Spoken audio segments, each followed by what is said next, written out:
Comment mettre en œuvre le Snapfile 1 Join the Spy School? Bonjour à tous et à toutes. Pour ce premier Snapfile du manuel, je vous propose de plonger vos élèves dans l'univers des espions britanniques. L'objectif de ce chapitre court est de leur permettre de se présenter et de créer une cohésion au sein du groupe classe, tout en proposant un ancrage culturel fort. Les élèves ont pour mission de postuler à un jeu télévisé britannique intitulé Spy School. Donc logiquement, on entre dans cette séquence par le teaser de l'émission en vidéo et un court texte de présentation. Avant de commencer l'exploitation des documents, vous pouvez projeter le visuel de l'émission en anticipation afin que les élèves émettent des hypothèses. Je vous propose ensuite de diviser la classe en deux équipes. Le premier groupe, Team A, se concentre sur le document 1, la vidéo, tandis que le second, Team B, travaille sur le document 2, le texte. Différents repérages de ces deux documents sont proposés dans le workbook, l'idée étant que les équipes puissent ensuite échanger les informations relevées dans les deux documents et déterminer ensemble les différentes composantes et les enjeux de cette émission. Si vous préférez faire étudier les deux documents à la suite, c'est possible, mais plus long, bien sûr. Au niveau grammatical, ces documents permettent de réactiver le superlatif en s'appuyant sur l'énoncé « the best »,« the strongest », the quickest, repéré dans la vidéo. Ce point grammatical est travaillé et explicité dans le workbook, mais aussi dans les pages Build Your English en fin de chapitre. Après avoir posé le contexte avec ces deux premiers documents, la deuxième partie du chapitre a pour objectif de travailler notamment sur les adjectifs de personnalité à travers la découverte de deux espions issus de la fiction. Le document 1 est un extrait de Cheer Up de Robert Muchamore, centré sur la personnalité de James, un espion adolescent britannique, et sur ses différentes missions. La couverture du livre, vous verrez, est riche pour l'anticipation. Dans le workbook, une aide lexicale est fournie aux élèves dans la première activité. La lecture de l'extrait peut ensuite se faire individuellement avec l'appui des activités proposées dans le workbook.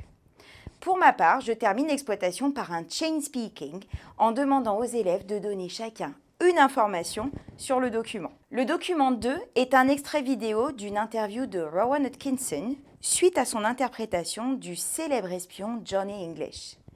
Pour l'anticipation, les élèves pourront s'appuyer sur le visuel dans le manuel et s'aider si besoin du nuage de mots proposé dans le workbook. Au-delà de la découverte de cet espion peu conventionnel, ce document permet d'enrichir le lexique lié aux adjectifs de personnalité nécessaires à la tâche. C'est l'occasion aussi de travailler l'objectif phonologique du chapitre, à savoir l'accentuation des adjectifs et des adverbes en lit. Une exploitation du Phonology Spot est proposée dans le workbook et ce point est travaillé dans les pages Build Your English en fin de chapitre. Désormais, vos élèves sont prêts à rédiger leur mail de candidature à l'émission Spy School. C'est la première étape de leur mission. Ils doivent se présenter en insistant sur leur personnalité, notamment par le biais des adverbes, des adjectifs et du superlatif travaillés dans les documents. La troisième partie du chapitre est centrée sur l'expression de la capacité à travers la découverte des compétences d'espions britanniques. Le document 1 est une compréhension orale sur James Bond. En anticipation, j'aime bien proposer un brainstorming sur cet agent.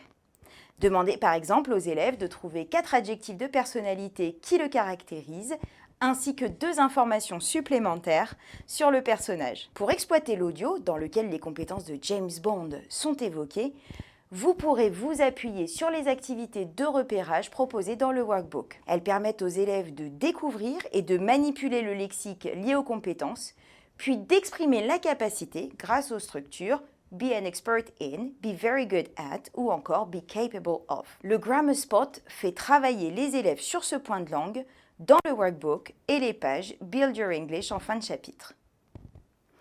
Vous pouvez ensuite exploiter les documents 2 et 3 en groupe pour encourager la cohésion de la classe. L'objectif de ces supports est d'élargir les connaissances des élèves sur les espions britanniques et d'enrichir les structures exprimant la capacité. En anticipation, on peut par exemple proposer un pair work de description des 2 personnages principaux, à savoir Daisy pour Am I High et Alex Rider. Puis, l'équipe A se concentre sur un texte sur la série britannique Am I High, tandis que l'équipe B découvre un extrait du roman Alex Rider. Pour la mise en commun, chaque équipe présente son espion et ensemble, les deux équipes doivent déterminer qui est le meilleur des deux.